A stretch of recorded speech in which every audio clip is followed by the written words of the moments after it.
Exploration is in our nature. We began as wanderers, and we are wanderers still. We have lingered long enough on the shores of the cosmic ocean. We are ready at last to set sail for the stars. Starfield is a game about exploration. Wait, no. Starfield is a game about role-playing. No, it's just not right. Starfield is Skyrim in space. Now, is Skyrim in space a bad thing? Okay, now I know what you're thinking. Wait, Seth, Starfield is the first new IP from Bethesda in 25 years, and one of the best-selling console exclusives of its generation. Now, firstly, how the hell did you know all that? And second, thank you a lot for the info. It's gonna really help me make this video. I have over 140 hours in Starfield, and I've done everything there is to do for the most part. I did enjoy my time playing, but months after completing it, things started to fall flat. When I originally wrote this review about a month after playing, I was going to say how it captivated me and hooked me in the typical Bethesda fashion, but the reason I did that was because of the elements that were taken from Skyrim. And now, coming back to it, the reason why I don't want to come back at all is because it's not Skyrim. Even getting footage for this video was a challenge because it just was boring and dull. I'm off the Bethesda high, and it's hard to remember aspects of this game. Its story or quests just don't have the staying power of the previous titles. There are still parts of this game that are good though.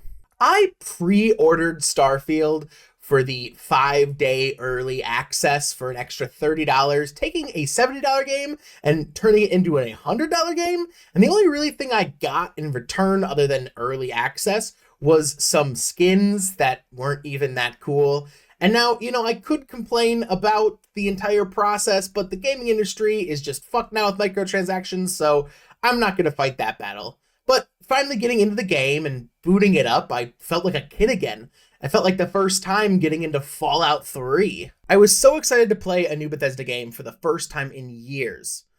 Upon getting in the game, it looks stunning, and the engine was running really well, handling the physics like a champ for once. The creation engine is cobbled together with blood, sweat, and tears, and it should be way jankier than it is, but they achieved the impossible with this one.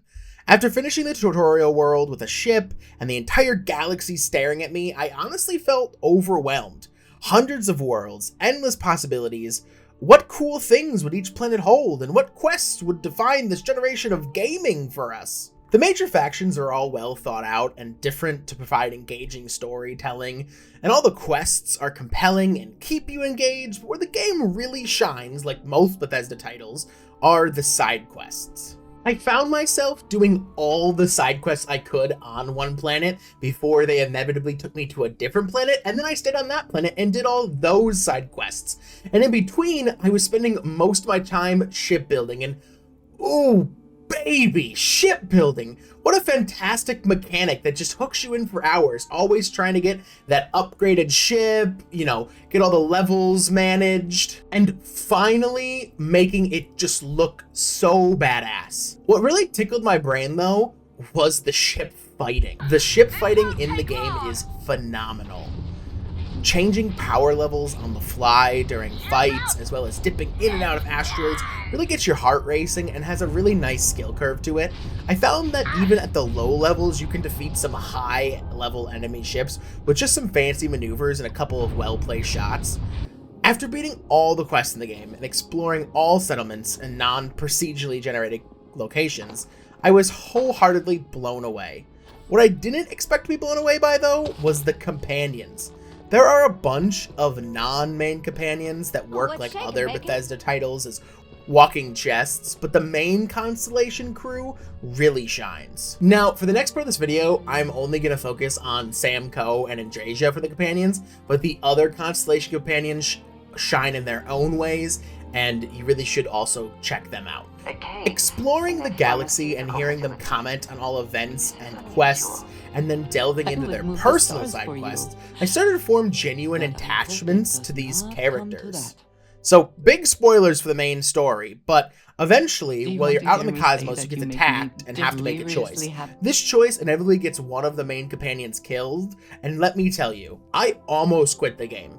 It was such a gut punch to realize after save loading and loading back that you had to let one of them die. You couldn't save them all. In the end, Sam was dead. And I mean like dead, not coming back, no reviving. For the rest of the game, he's gone. Bethesda got me so emotionally attached to these NPCs that I felt genuinely bad and remorseful for losing Sam. The last game that I can remember making me feel this way was The Last of Us Part 2, when Abby decided to play putt-putt with my all-time favorite video game character's gray matter. But even then, I just felt more anger towards Abby than I did sadness for Joel. Sam dying was because of my choices, and it really got to me. Also, Andreja is super hot, and I would die for her.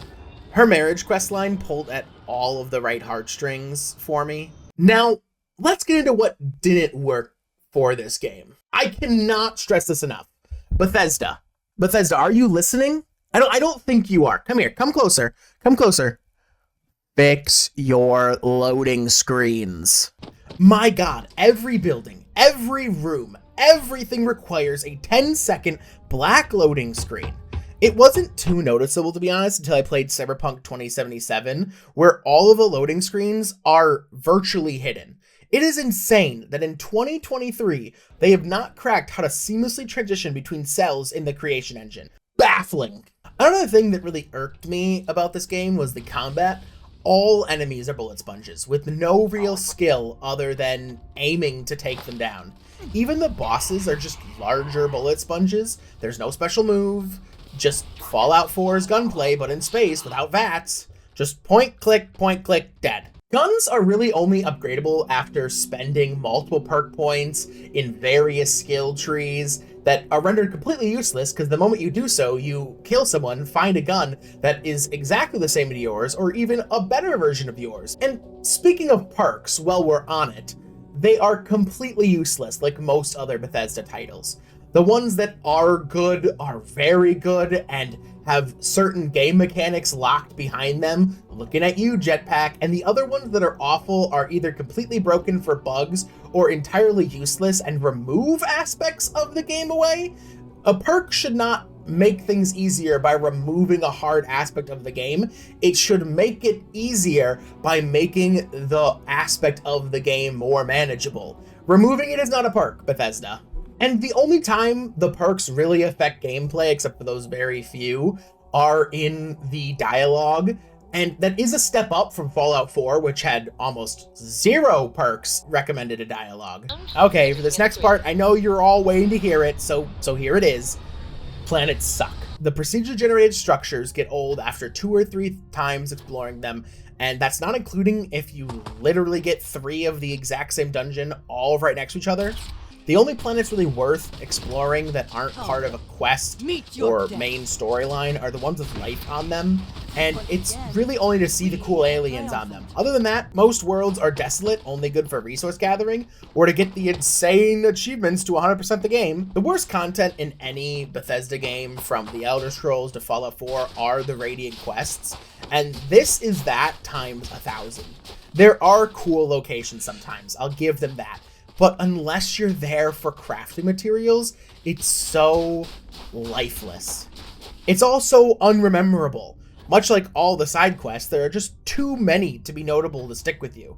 There's so much to do to a fault with this game, but it still gets worse. All right, let's talk about the settlements.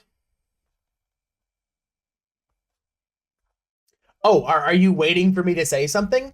That would be funny because you'd be waiting for a very long time because there is nothing to say about them. They are completely useless, something that you never have to interact with if you don't want to, and don't really provide that much benefit anyways.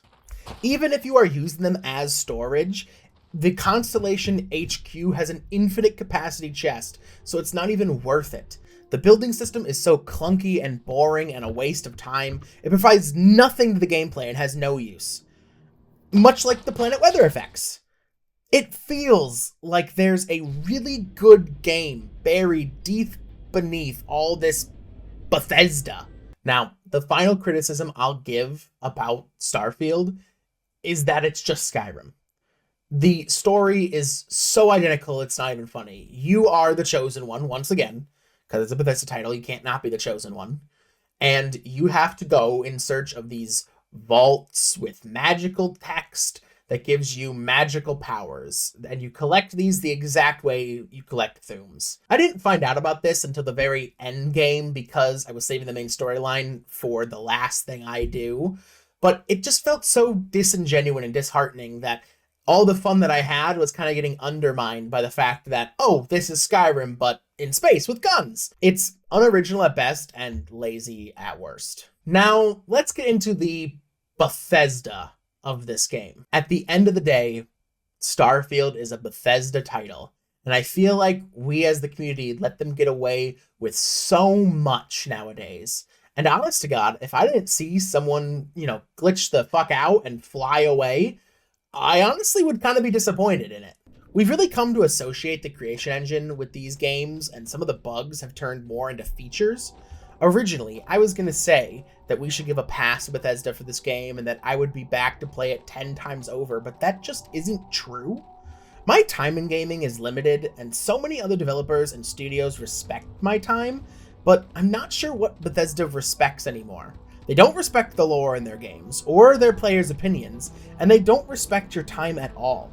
This isn't a survival crafting game, it's a role-playing game. But I'm role-playing as a space hobo, a murderous space hobo that can do whatever he wants, whenever he wants, with zero consequences, or even rewards, by the way.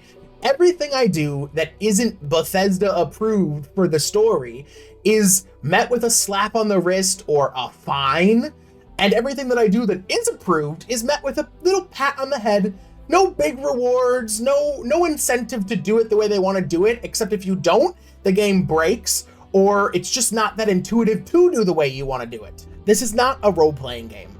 It is a Bethesda game. And I also don't agree with them making this PC/Xbox exclusive, because that's not doing Bethesda any good. Exclusive games suck and take an experience away from so many people, and I just feel like that's wrong. I hope they change their mind with the new Elder Scrolls, but I doubt it. All in all, Starfield is so special for all the wrong reasons. There's so many other RPGs right now doing everything right, such as Baldur's Gate 3, the 2.0 update for Cyberpunk. Also, go check out my Cyberpunk videos.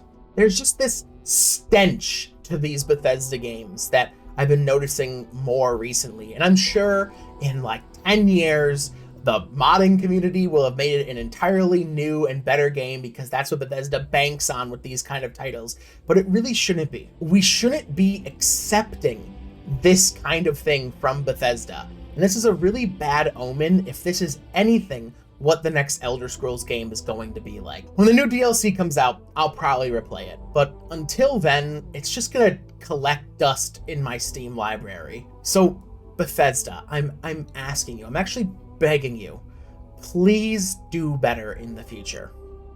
5 out of 10.